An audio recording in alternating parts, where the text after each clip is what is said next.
자, 문제를 내겠습니다. 금방 읽었던 이 시편 29편 2절은 우리가 언제 나눴던 말씀일까요?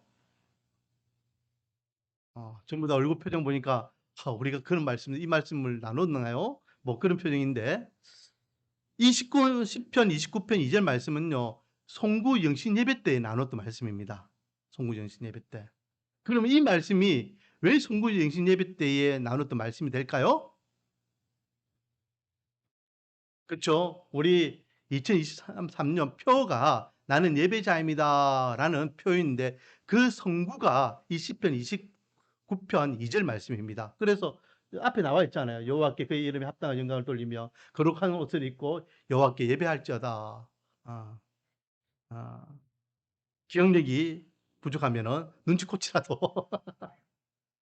자, 그래서요, 오늘 저희들은 이 본문의 말씀을 가지고 지난 6개월을 한번 점검해 보기를 원합니다. 몇 주 전이죠. 몇 주 전에 서울의 모 지하철역에서 에스컬레이터가 역주행함으로 사고가 났었습니다. 그렇죠? 그래서 많은 사람들이 다치고 또 이런 이야기를 뉴스를 통해서 접해 봅니다. 그렇게 어떤 사건과 사고가 일어나게 되면은, 특별히 안전사고가 일어나게 되면은 그 사고와 함께 늘 보도되는 내용이 있죠. 그게 무슨 내용입니까? 안전점검에 대한 이야기를 꼭 합니다. 이번에 에스컬레이터도 사고가 났을 때에 바로 보도됐던 내용이 뭐냐면, 안전점검 언제 했느냐, 그 이야기였거든요. 그런데 참 놀라운 것은 그 사고가 나기 한 달 전에 안전점검을 했는데 정상 판정이 났다라는 보도가 나왔다라는 거죠. 뭐 이번에 일어났던 그 에스컬레이터 사고 외에도요, 뭐 기차 사고도 마찬가지이고, 또 큰 건물들이 붕괴하는 사고, 또 예전에는 광주에서 이렇게 아파트 재개발하면서 건축력이 무너지는 사고, 뭐 여러 가지 사건과 사고들이 일어날 때에 그 안전 점검을 했냐? 대부분 보면요, 안전 점검을 했다. 안전 점검을 했는데 정상이었다. 그런 이야기들을 하게 됩니다. 안전 점검이 중요하죠. 왜 안전 점검이 중요합니까? 안전 점검을 통해서 미리 사고를 예방할 수 있습니다. 그리고 또 안전 점검을 통해서 혹 사고가 발생한다 할지라도 피해를 최소한으로 줄일 수 있는 거예요. 그렇기 때문에 안전 점검을 하는 거죠. 우리 아파트도요, 지금 이제 25년 넘어가니까 늘 안전 점검합니다. 안전 점검하면서 또 그 노화되면은 또 이렇게 전기 발전기를 뭐 교체하니, 뭐 배관을 교체하니, 엘리베이터를 교체하니, 그렇게 점검해 가지고 노후화되면은 그렇게 계속해서 이제 교체해 가지고 사람들이 안전사고 일어나지 않도록 방비하고 있습니다. 안전점검. 신앙도 마찬가지입니다. 신앙생활 할 때도 우리는 점검이 필요해요. 점검이 없으면은 실수할 수 있고 실패할 수 있습니다. 점검을 하게 되면 최소한 피해를 줄일 수 있다라는 것입니다. 그런 입장에서 오늘 저희들이 한번 점검해 보기를 원합니다. 지난 6개월을 돌아보면서 우리는 정말로 하나님께서 원하시고 기뻐하시는 온전한 예배자였는가? 우리의 신앙생활, 우리의 예배 모습을 한번 점검받는 시간이 되기를 소망합니다. 자, 오늘 이제 우리가 점검받기 원하는데, 첫 번째는요, 나는 어떤 예배자인가? 나는 어떤 예배자인가? 우리가 송구전신 예배를 드리면서 2023년 표어는 나는 예배자입니다 라고 이야기하며 제가 세 가지 실천 사항에 대해서 말씀드렸습니다. 세 가지, 우리는 이런 예배자가 되었으면 좋겠습니다 라고 이야기했죠. 첫 번째는 뭘까요? 시작. 그렇죠. 기억력이 없으면은 눈치코치가 있으라 했습니다. 앞에 저기 있잖아요. 자, 한번 첫 번째 읽어보겠습니다. 시작. 감격과 감동이 있는 예배자. 할렐루야. 우리가 지난 6개월 동안 예배를 드릴 때에 예배 시간마다 감격과 감동이 있었는가 한번 생각해 보기를 원합니다. 여러분, 얼마 전에 BTS라는 우리 한국 그룹이 10 주년이 되었거든요. 10 주년이 되었는데 어떤 일이 일어났냐면 전 세계의 그 팬들이요 우리나라에 몰려든 거예요. 어마어마한 일이잖아요. 아니 지금 그 그룹은요 지금 활동도 안 하고 있습니다. 멤버들 가운데는 군에 가 있고 뭐 이렇게 공식적으로는 활동을 이제 안 하고 있는데도 불구하고 10 주년이 됐다고 전 세계의 팬들이 우리나라 와 가지고 행사를 참석하고 또 정부 차원에서도 그 행사를 막 이렇게 축복하고 막 그래요. 그게 오늘 본문에 이야기하는 감격과 감동이에요. BTS라는 그 그룹의 감동을 받으니까 감격이 있으니까 먼 나라에서도 그 젊은 애들이 몰려드는 겁니다. 우리는 어떤 예배를 드리고 있습니까? 사람들이요 요즘 맛집 투어를 많이 하잖아요. 맛집 투어 하는데 몇 시간을 줄 서 가지고 그 음식 짧게는 뭐 몇십 분 길게는 뭐 1 시간 내외 그 음식 먹으려고 사람들이 몰려드는 이유가 뭡니까? 그 음식의 감격과 감동을 받았기 때문이잖아요. 어디가 좋더라 하면은 사람들이요 거기에 막 몰려듭니다. 오늘 아침에도 제가 이렇게 뉴스를 쭉 보다가 2023 년도에 일본에 제일 많이 관광 간 나라가 우리 한국 대한민국 사람들이다라는 보도를 봤습니다. 거의 3분의 1 이상이 우리 한국 사람들이 제일 많이 갔다. 지난 5월 달 한 달만 봐도 약 180만 명이 넘게 일본을 관광 갔다. 그런 이야기를 봐요. 그 사람들이 일본 간 이유가 뭡니까? 그곳에서 그 나름대로는 감격과 감동을 누릴 만한 그런 거리가 있기 때문에 가는 거 아니겠습니까?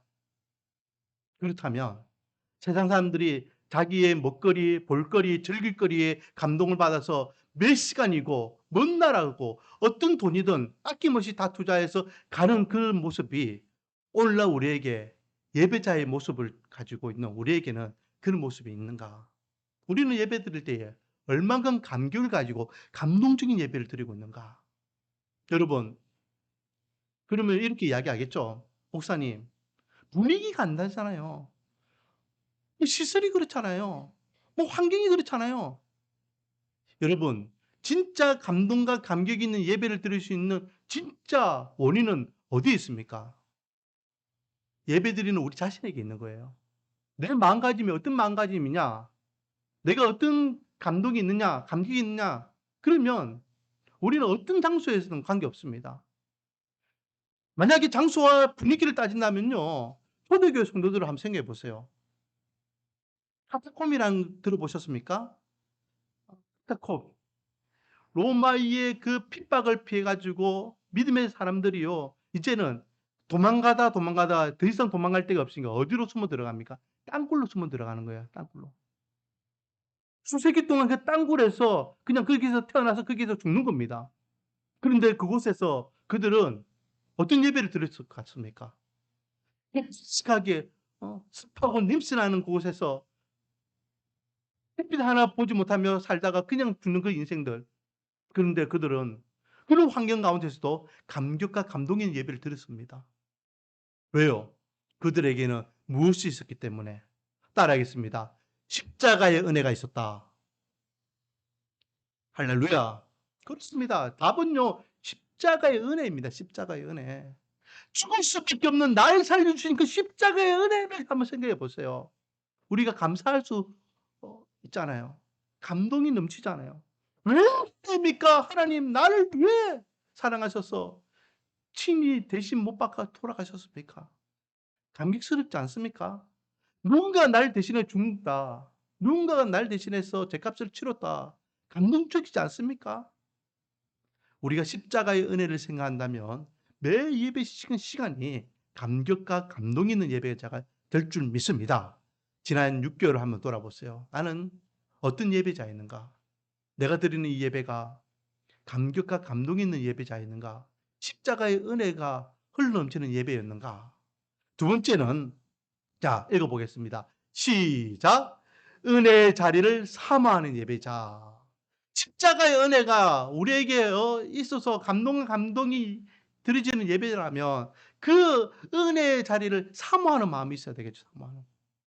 사모하는 마음. 사모하는 마음은 다른 말로 하면 준비된 마음이에요. 음. 우리 믿음의 선배들은요, 저희들보다 더 척박하게 살았지만은 주일을 정말로 사모했습니다. 주일 성수라는 그 단어를 정말로 그들은 소중하게 여겼습니다. 그래서 저는 잘 표현하지만은 요즘 젊은 목사님들은 잘 표현하지 않죠. 예비일이라는 말을 사용하죠. 예비일. 주일을 예비하는 예비일. 토요일을 그렇게 사용했습니다. 옛날에는 그렇게 사용했거든요. 근데 요즘은 그렇게 사용하지 않습니다. 근데 저는 그 의미가 있다라고 생각해서 저는 사용하고 있고, 토요일 새벽 기도가 되면은 항상 "오늘은 주일 예배일입니다."라고 하면서 우리 성도들이 몸과 마음과 뜻과 정성을 다하여 주일을 잘 준비할 수 있도록 하나님 허락해 달라고 기도합니다. 예비일, 준비된 자.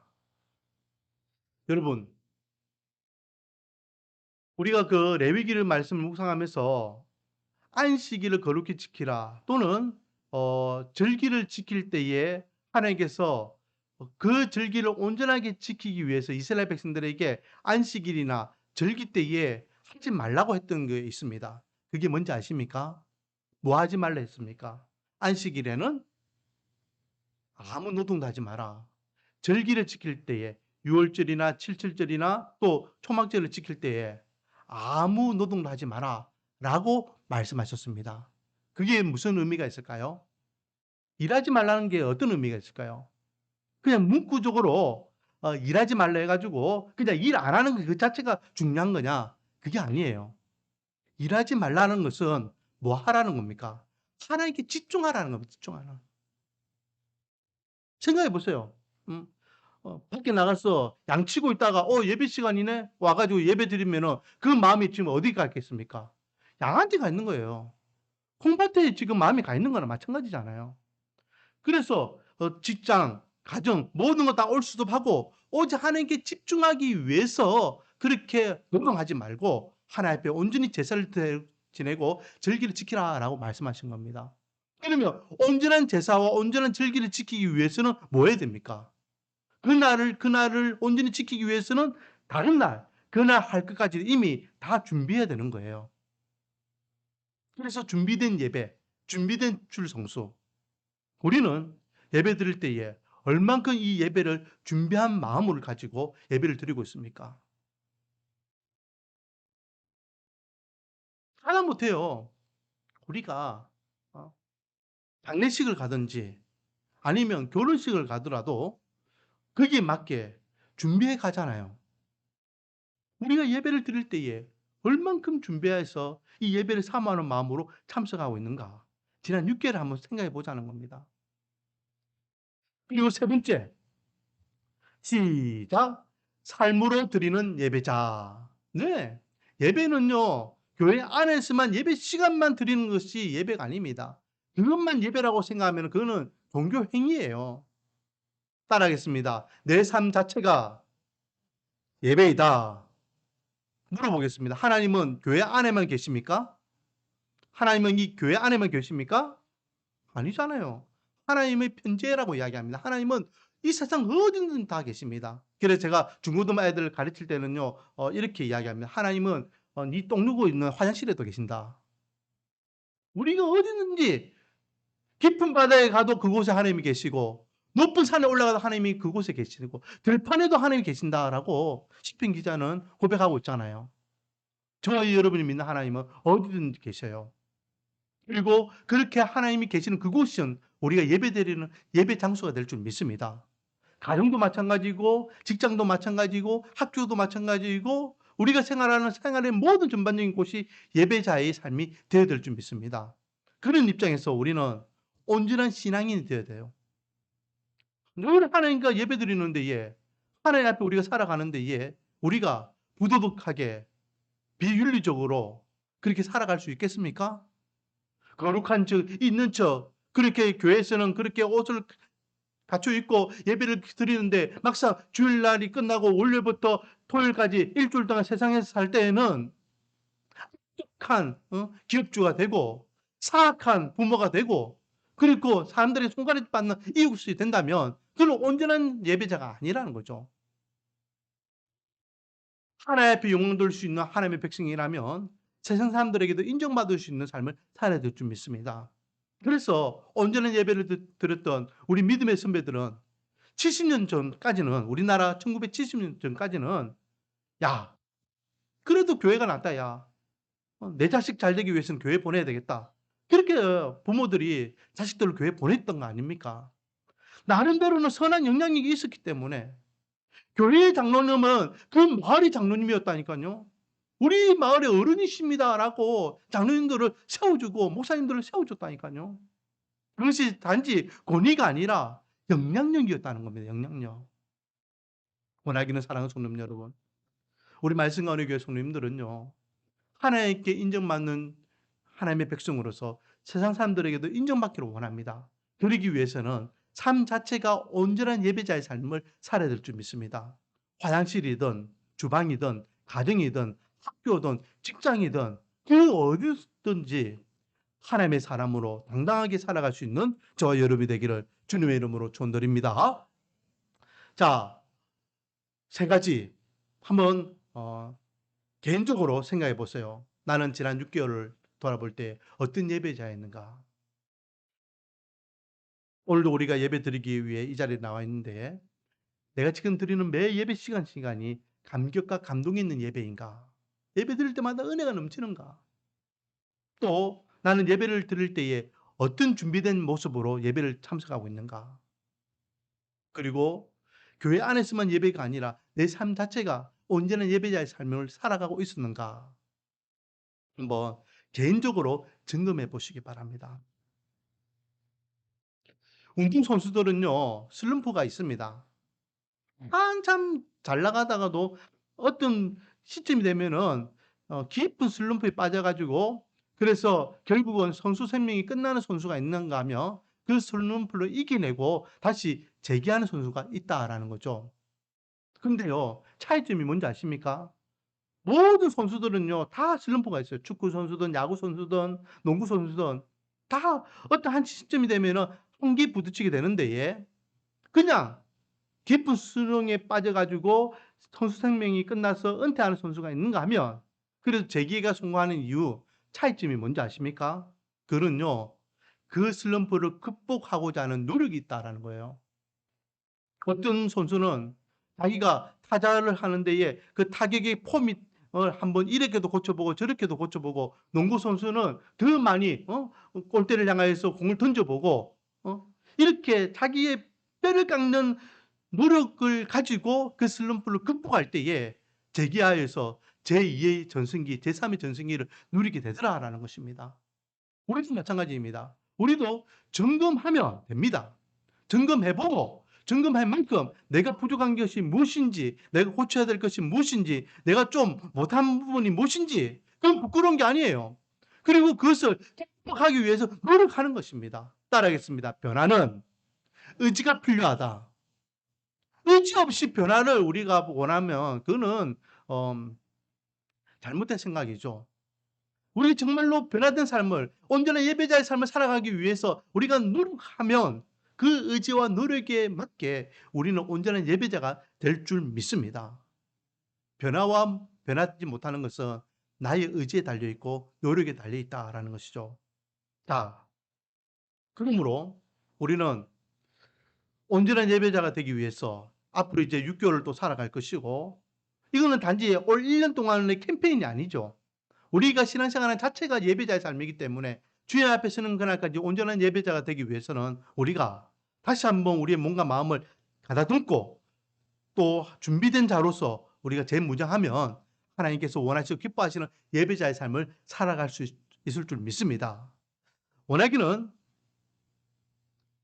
늘 십자가의 은혜를 기억하기 원합니다. 십자가의 은혜, 항상 슬럼프가 빠지고 문제가 생길 때마다 날 구원하신 십자가의 은혜를 돌아보면 되잖아요.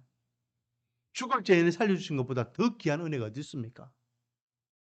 죽을 죄인을 살려주셨는데, 먹는 문제, 입는 문제, 건강의 문제, 관계적인 문제, 지금 우리가 살아가고 있는 현실적인 모든 문제보다 내가 지금 죽었다가 지금 살아났잖아요. 내가 지금 오늘이라는 이 하루 살아가는 것도 하나님의 은혜 가운데 살아가고 있잖아요. 그거보다 더 귀한 은혜가 어디 있겠습니까? 그러므로 늘 십자가의 은혜를 기억하자. 두 번째는 우리가 의지적으로, 의식적으로 예배에 그렇게 집중하자. 아까 전에 두 번째, 우리가 은혜의 자리를 사모하기 위해서는 준비된 예배자가 돼야 된다 했잖아요. 그 준비된 예배자가 되기 위해서는 우리가 집중하는 겁니다. 오늘은 주일이지, 내일은 주일이지, 오늘은 예배 드리는 날이지, 오늘은 주일 성수하는 날이지. 집중하는 겁니다. 그러면서 내가 절제하고 또 우리가 준비하고 또 우리가 하나님 앞에 온전히 예배 드리기 위해서 필요한 것이 무엇인지 시간적으로 환경적으로 또 우선순위에서 그 모든 것들을 잘 정비해 가지고 하나님 앞에 예배 드리는 데 있어서 온전한 예배자의 삶을 살아가기 위한 준비의 모습을 갖춰 보자라는 겁니다. 집중. 의지와 의식을 가지고 집중하자. 마지막으로 세 번째는 늘 생각하라는 것입니다. 무엇을 생각하느냐? 이것이 하나님께서 기뻐하시는가? 이것이 하나님의 뜻인가? 생각하면서 우리가 예배자의 삶을 살아가면 됩니다. 세상에서 사람들에게 인정받기 위해서 우리가 다른 거 할 필요 없습니다. 세상에서 온전한 예배자의 삶을 살아가기 위해서 하나님 중심적인 삶을 살아가기 위해서는 이거 한 가지만 생각하면 돼요. 이것이 하나님께서 기뻐하시는가? 하나님의 뜻인가? 사람과의 만남 가운데서 사업을 할 때에 아이들을 양육할 때에 또 지인들과의 그 어떤 관계 속에서 이것이 과연 하나님께 기뻐하시는가? 이것이 하나님의 뜻인가? 그거 한번 생각해 보고 하나님께 기뻐하시는 것이면 우리 하면 돼요. 야, 아무리 생각해도 이건 하나님께서 안 기뻐하실 것 같은데 안 하면 되잖아요. 이것이 하나님의 뜻인가? 생각해 보는 겁니다. 아무리 생각해도 이거는 하나님께서 원하시는 뜻이 아닌데 하나님 뜻과 반하는 것인데 안 하면 되는 겁니다. 하나님께 기뻐하시고 하나님께서 원하시는 뜻대로 살아가면 우리는 세상 사람들에게도 인정받을 수밖에 없음을 믿으시기 바랍니다. 그러게 하나님을 주권을 선포하며 하나님과 함께하는 삶을 살아가는 그런 온전한 예배자의 삶, 그런 삶을 살아가 보기를 원합니다. 자, 앞으로 우리가 해야 할 것 세 가지입니다. 온전한 예배자가 되기 위해서는 첫 번째는 십자가의 은혜를 기억하자. 두 번째는 의지적으로 예배에 집중하자. 세 번째는 늘 생각하자. 하나님이 기뻐하시는가? 하나님의 뜻이 무엇인가? 그러면 정말로 하나님께서 기뻐 영광 받으시는 온전한 예배자가 될 줄 믿습니다. 원하기는요, 우리 교회 성도님들이 정말로 그런 은혜가 충만한 예배를 드리는 성도님들이 되기를 원하고 또 우리 교회가 되기를 원합니다. 3개월 전에 2023년 한 2월 달쯤에요. 미국에 아주 큰 이슈가 됐던 사건이 있었습니다. 이거는 사건이라고 표현할 수 있는데 미국에 에즈베리라는 대학교가 있어요. 그 에즈베리라는 대학교에서 일어났던 사건입니다. 지금도 이 사건은 회자되고 있습니다. 어떤 사건이냐면 기독교 대학이니까 미국에 있는 대학교들은 대부분이 기독교 대학입니다. 그래서 책불 시간이 있어요. 예배 시간이 있는 거예요. 저도 고등학교나 또 대학교 전부 다 미션 스쿨을 나왔기 때문에 채플을 드립니다. 그런데 그 채플이요, 얼마나 형식적인지 몰라요. 왜냐하면 전부 다 채플을 드려야지만 출석 체크가 되고 출석을 해야지만 졸업이 돼요. 그렇기 때문에 학생들이요, 그냥 앉아 있는 겁니다. 앉아만 있어요. 그냥 눈 감고 자고 주무시고 막 그래요. 왜? 출석만 하면 되니까. 고신대도 마찬가지예요. 고신대도 출석하기 위해서 그냥 앉아만 있는 거야. 그 많은 학생들이 그냥 앉아 있는 거예요. 앞에서 예배를 인도하는 목사님이 얼마나 힘든지 몰라요. 은혜가 없는 거죠. 우리 한국에 있는 미션 스쿨들도 그런데 미국의 미션 스쿨은요, 더하면 됐지 덜 하겠죠. 모든 학생들이 다 그렇습니다. 그래서 몇 년 전에는 소송도 냈잖아요. 미션 스쿨의 학교가 예배를 강요하지 마라. 그렇게 소송도 내 가지고 법정 그 다툼도 우리나라에서 했었습니다. 뭐 이사벨 요고나 뭐 이렇게 분리엘 고등학교는 이런 다 미션 스쿨이거든요. 음. 에즈베리 대학교도 마찬가지입니다. 그냥 평범하게 형식적인 예배, 채플 시간에 그렇게 그 많은 젊은이들 모여서 그냥 앉아 있는 겁니다. 그런데 놀라운 일이요. 그냥 그렇게 의미 없이 예배드리는 그곳에 성령의 강력한 임재하심이 일어난 거예요. 그래서 1시간 예배드리는 그 예배가요. 며칠 동안 드렸을까요? 2주 동안 드립니다. 쉬지 않고 2주 동안 계속해서 예배를 드리는 거예요. 그런데 더 놀라운 것은 그곳이 첫 하루는 그냥 예배를 드린 겁니다. 젊은 애들이요. 불 붙었구나, 뜨거움이 있구나, 열정적이구나. 이틀이 지나고 일주일이 지나고 이제는 그 소문이 퍼져나가요. 이 젊은이들이 학교에 공부도 안 하고 집도 안 가고 그냥 모여가지고 그냥 예배만 계속 드리니까 이제 부모도 걱정하게 되고 막 이렇게 소문이 퍼지기 시작할 거 아니에요. 그래서 매스컴을 타기 시작합니다. 에버랜드 에즈밸리의 그 대학교에 성령이 강력한 임재가 일어났다. 그래서 젊은이들이 지금 뜨겁게 찬양하고 뜨겁게 예배드리고 뜨겁게 회개운동이 일어나고 있다. 뉴스를 그러니까 이제 보도되니까 미국 전역에 있는 사람들이 정말 예배를 사모하는 사람들이요. 대학생들이 아닌데도 막 몰려들기 시작하는 거예요. 막 비행기를 타고 오고 6시간 동안 그 차를 이제 운전해 오고 그 은혜 자리에 참석하기 위해 몰려드는 장면입니다. 여기에 대한 영상 한번 보겠습니다.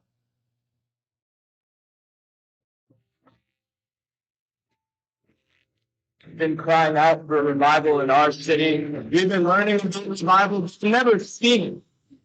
I didn't even know it was real. I'm like, they're just sitting in class and they're telling us all these stories on college campuses and then going across the nation. My friend Jaden said, dude, if Jesus just localized himself and just sat his throne in a room, how could we not drive 6.5 hours to go there?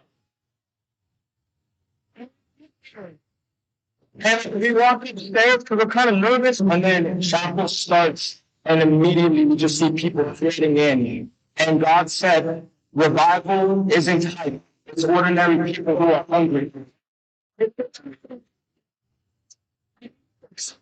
And he's like, go to the altar, and I go to the altar, and worship starts. And he's like, this is revival, look at, and I look and there's this young college woman getting prayed over by an older woman, and he says, and he said, you, Gage, this is revival, give him, no.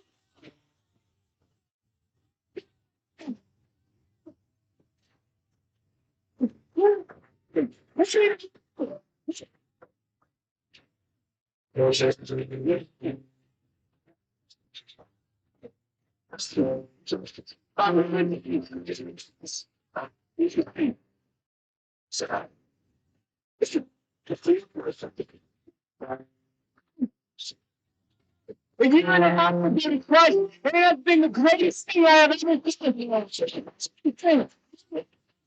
Young person in this room, forget the job, forget the girl, forget the guy, I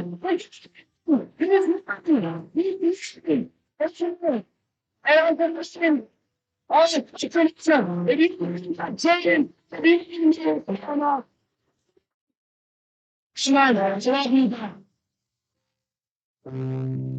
이 사람이 얼마나 은혜를 받았으면은 자기가 정말로 흥분해가지고 자기가 이 자리에 함께하고 있는 것이 무엇인지를 지금 간증을 하고 있는 거예요. 갑자기 뛰어나와가지고 짧게 한 2-3분 동안의 그런 이야기를 지금 빨리 불 켰어요.